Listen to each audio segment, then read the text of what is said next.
అందరికీ నమస్తే. నేను ఏ విషయమైనా నాకు తెలిసింది మీతో షేర్ చేసుకునే అలవాటు ఉంది కదా. సో ఒక విషయం తెలిసింది. నేను ఒక ఫంక్షన్కి వెళ్తే అక్కడ కొందరు డాక్టర్స్ కలిశారు.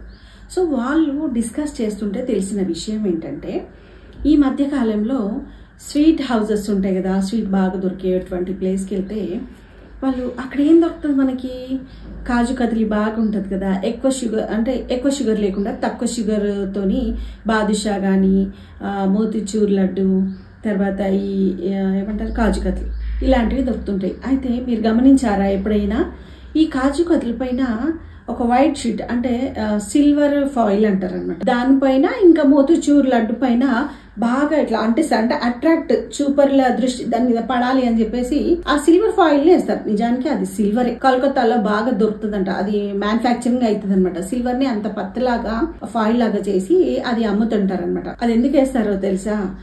మనము సిల్వర్ ఫాయిల్ ని తినడం వల్ల ఆరోగ్య రీత్యా చాలా మేలు చేస్తుంది. అంటే బాడీని కూల్ చేసే తత్వము సిల్వర్ కు ఉంటది అనమాట. సో అంటే అది ఎట్లాంటి స్వీట్ హౌస్లలో అమ్ముతారు, కొంచెం గుడ్ విల్ ఉన్నటువంటి పెద్ద పెద్ద స్వీట్ హౌస్లలో ఆ సిల్వర్ ఫాయిల్ ని వేస్తారు. నార్మల్ స్వీట్ హౌసెస్ యూజ్ చేయి. సో ఈ మధ్యలో అది కూడా కల్తీ అయిపోయింది. నేను చాలా వీడియోస్లలో చెప్తున్నాను, లోకమే కల్తీ అయిందని.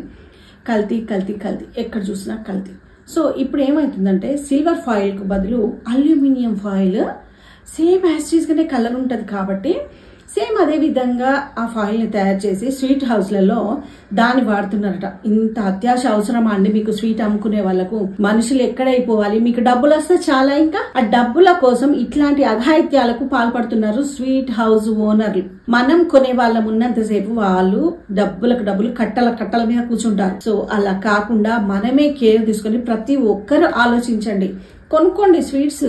కాకపోతే ఇలాంటి సిల్వర్ ఫాయిల్ ఉన్న స్వీట్స్ ని కాస్త ఆచి తూచి, పెద్ద పెద్ద స్వీట్ షాప్ లోకి వెళ్ళినా తినాలనిపిస్తుంది. సో దాన్ని ఆ సిల్వర్ ఫాయిల్ లేకుండా మీరు దాన్ని కొనుక్కోవడానికి ప్రయత్నం చేయండి. లేకపోతే అసలు కొనకండి. అలాంటి స్వీట్ హౌస్లలోకి వెళ్ళి మీరు అసలే కొనకండి.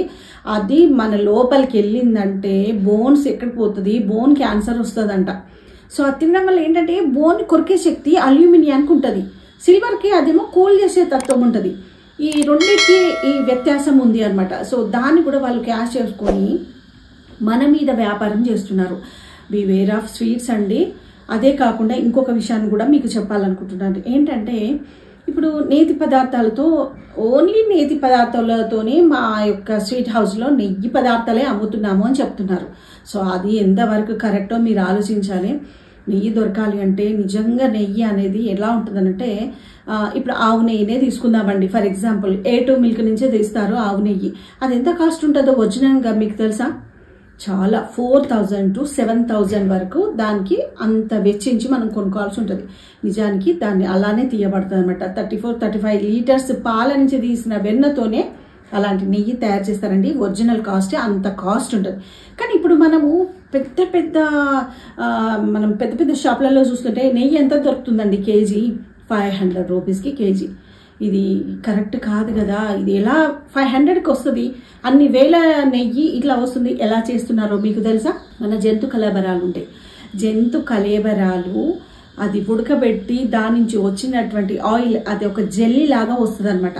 ఆ జెల్లీని తీసుకొచ్చి ఆ యాసిడ్స్ ఈ యాసిడ్స్ అని కలిపేసి దాన్ని నెయ్యి అనే పదార్థంగా తయారు చేసి ఇలాంటివి తక్కువ ధరలకు అమ్ముతున్నారట.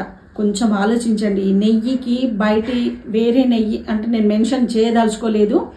సో అది వాడడం వల్ల మన లోపలికి వెళ్ళి అది ఇంత అకృత్యాలు జరుగుతున్నాయి. మన లోపల ఉన్నటువంటి బాడీ తొందరగా నాశనం అయిపోతున్నది. అది నెయ్యి అంటే నూనెకు సంబంధించిన పదార్థం కాబట్టి బాడీలో ఆర్గాన్స్ తొందరగా పాడైతాయి అనమాట.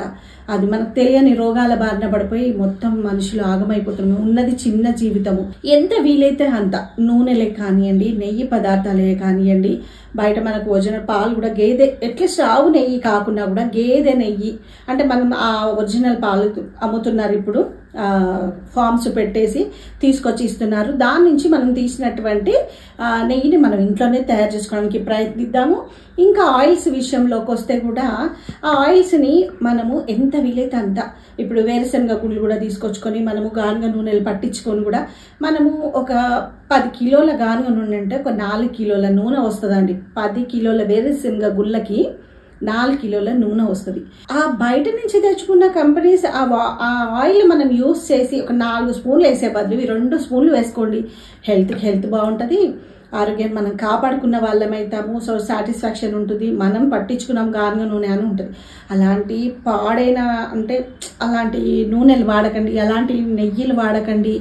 సో బీవేర్ ఆఫ్ నూనెలు నెయ్యిలు అంటే వాటి నుంచి మనం కొంత జాగ్రత్తగా కొంచెం ఆలోచన శక్తిని మనం పెంచుకొని మన హెల్త్ని మనకు రాబోయే తరాలకైనా కూడా మన పిల్లలకి మనం ఇట్లాంటి మెసేజెస్ అంటే మంచి వాళ్ళ ఆరోగ్యాన్ని మనం కాపాడుకుంటే మంచిగా ఉంటుందని నా ఉద్దేశం అండి. చాలా జాగ్రత్తగా ఉండండి. మన చేతిలో మన ఆరోగ్యం అనేది మీరు ఆలోచించాలి. సో ఇలాంటి వీడియోస్ని మీ ఫ్రెండ్స్కైనా మీ బంధువులకైనా షేర్ చేస్తూ ఉండండి. మళ్ళీ ఇట్లాంటి వీడియోస్కై మంచి వీడియోస్ మళ్ళీ మీ ముందుకు తీసుకొస్తుంది. ఇలాంటి వీడియోస్ని చూస్తూనే ఉండండి. ANR Studio.